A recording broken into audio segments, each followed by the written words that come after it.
Good morning students, class 5 subject science chapter 2, chapter's name growing food। HW है आज का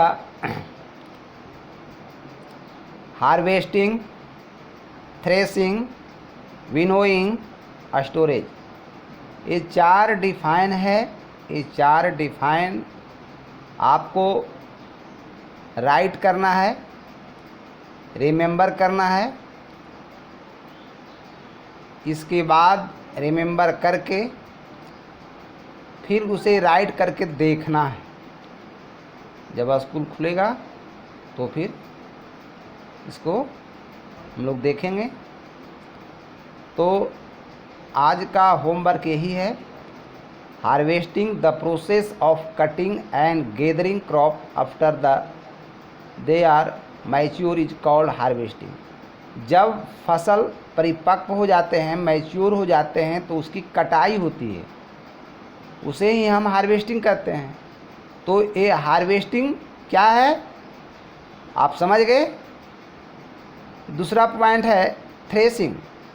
it is the process of loosening the edible part of the crop from the scaly unedible chaff and surrounds.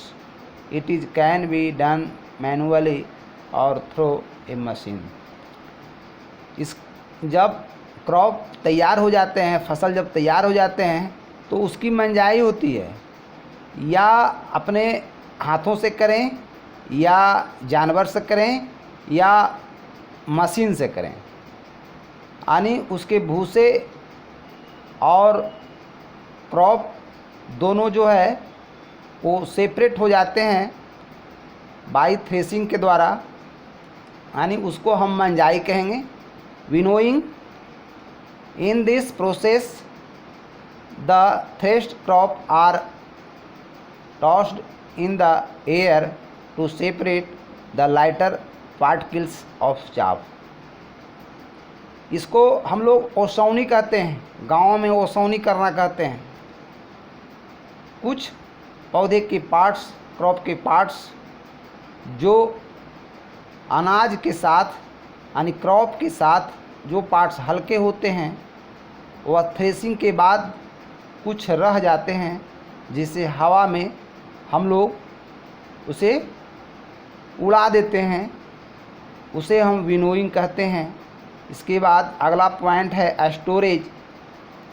अब उस फसल का हम लोग भंडारण करेंगे। स्टोरेज का मतलब हुआ भंडारण, उसको इकट्ठा करना, कहीं सेपरेट जगह, कहीं अच्छे जगह, सुरक्षित जगह उसे रखना है।